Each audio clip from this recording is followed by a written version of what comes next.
Caros irmãos e irmãs em Cristo Jesus, hoje queremos meditar sobre o Evangelho de Lucas, capítulo 13, versículos 1 a 9, em que as pessoas colocaram Jesus diante de uma situação, esperando dele uma posição. Ouçamos então a leitura do texto. Naquela mesma ocasião, algumas pessoas chegaram e começaram a comentar com Jesus como Pilatos havia mandado matar vários galileus no momento em que eles ofereciam sacrifícios a Deus. Então Jesus disse: Vocês pensam que, se aqueles galileus foram mortos desse jeito, isso quer dizer que eles pecaram mais do que os outros galileus? De modo nenhum. Eu afirmo a vocês que, se não se arrependerem dos seus pecados, todos vocês vão morrer como eles morreram. E lembrem daqueles 18 do bairro de Siloé, que foram mortos quando a torre caiu em cima deles? Vocês pensam que eles eram piores do que os outros que moravam em Jerusalém? De modo nenhum. Eu afirmo a vocês que, se não se arrependerem dos seus pecados, todos vocês vão morrer como eles morreram. Então Jesus contou esta parábola. Certo homem tinha uma figueira na sua plantação de uvas, e quando foi procurar figos, não encontrou nenhum. Aí disse ao homem que tomava conta da plantação: Olhe, já faz 3 anos seguidos que venho buscar figos nesta figueira e não encontro nenhum. Corte esta figueira. Por que deixá-la continuar tirando a força da terra sem produzir nada? Mas o empregado respondeu: Patrão, deixe a figueira ficar mais este ano. Eu vou afofar a terra em volta dela e pôr bastante adubo. Se no ano que vem ela der figos, muito bem. Se não der, então mande cortá-la. Até aqui a leitura do nosso texto. Meu amigo e amiga, Lucas nos conta sobre a posição que as pessoas tinham a respeito do massacre em que o sangue de alguns galileus se misturou com o sangue de sacrifício que eles faziam por terem sido mortos por Pilatos, e sobre a torre de Siloé, que desabou sobre várias pessoas, matando-as também. Era comum, naquela época, as pessoas falarem que aquelas mortes e tantas outras ocorreram porque aquelas pessoas que morreram tinham muitos pecados e Deus, por isso, se vingou delas. Também hoje em dia se tornou comum colocar Deus no meio dos desastres, como se ele fosse o causador do mal que acontece às pessoas.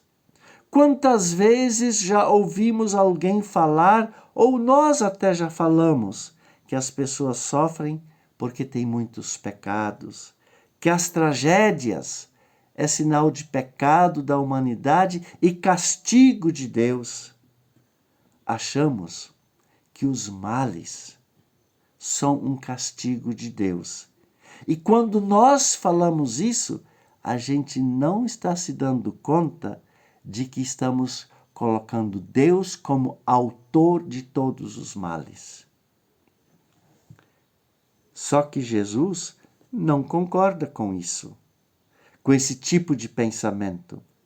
Por isso, ele deixa bem claro que a morte dos galileus não tem nada a ver com o pecado e muito menos com Deus. Jesus é contra a mentalidade que culpa Deus por toda a tragédia que acontece com a humanidade. Deus não é um Deus vingativo, como a gente ouve por aí. Não, ele não é.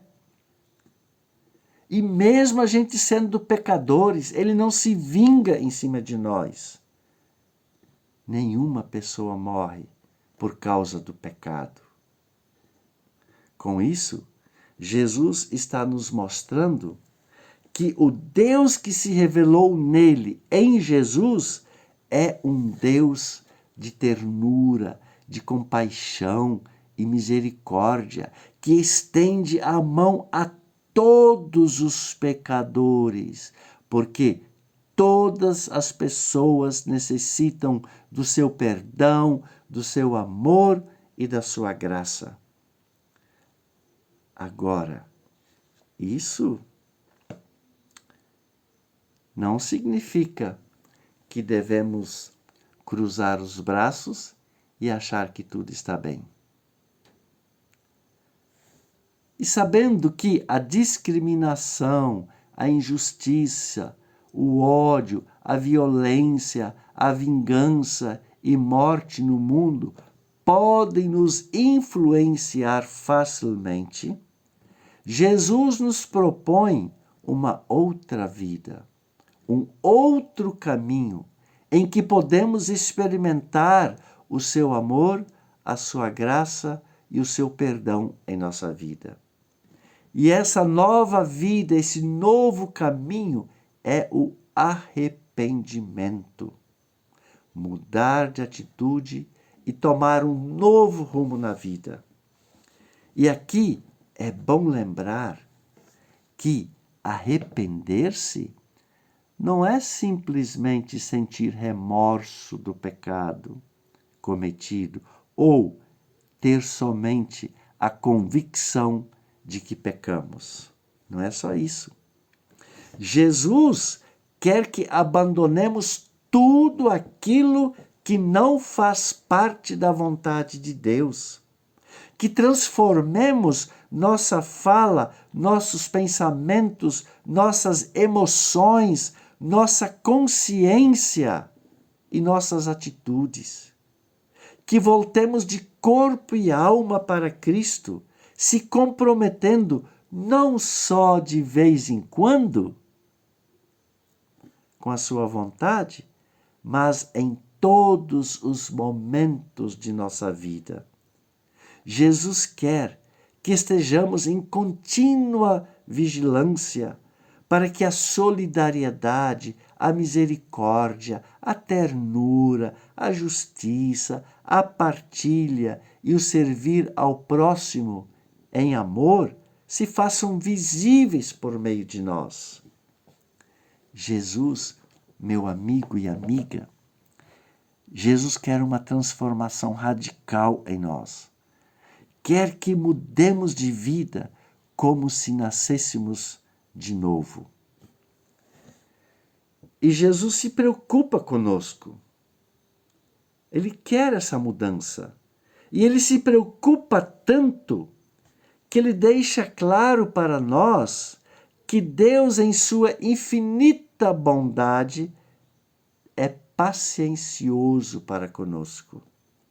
E para mostrar a paciência que Deus tem conosco, esperando sempre o nosso arrependimento, Jesus nos conta a parábola da figueira, em que o jardineiro se comprometeu a dar uma oportunidade para a figueira, que durante 3 anos não produziu frutos. Assim, como tudo foi feito à figueira, todo preparo para que ela, vamos dizer, para que ela renascesse de novo com frutos, Deus faz conosco por meio do seu Espírito Santo, para que a nossa vida se transforme e produzamos frutos de uma nova vida. Isso mostra que Deus se preocupa conosco, nos dá, por meio da sua palavra, as possibilidades de como produzir os frutos do arrependimento. Deus não nos deixa à própria sorte, mas insiste em ver o nosso bem. Deus sempre tem esperança de que algo mude em nossos corações, porque Ele é misericordioso. Então, meu amigo e amiga, aproveitemos esse período da Quaresma para mudarmos nosso jeito de ser, de agir, de pensar e de falar.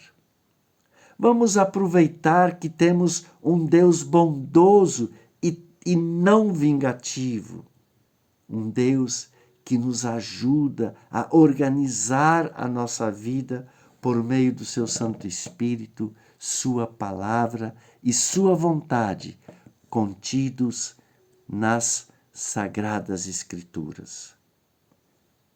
Que não esqueçamos, o arrependimento também nos aproxima de Deus.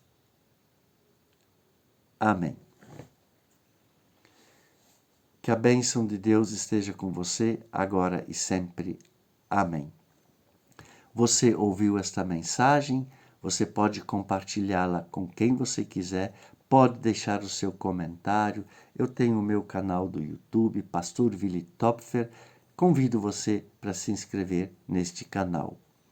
E eu desejo realmente que esta semana seja uma semana em que a gente possa avaliar nosso jeito de ser e que a gente experimente como é bom viver uma vida de arrependimento como se nascêssemos de novo. E que a gente nunca esqueça, tá? O arrependimento nos aproxima de Deus. E nós vamos voltar a nos vermos novamente no próximo domingo. Então, até lá.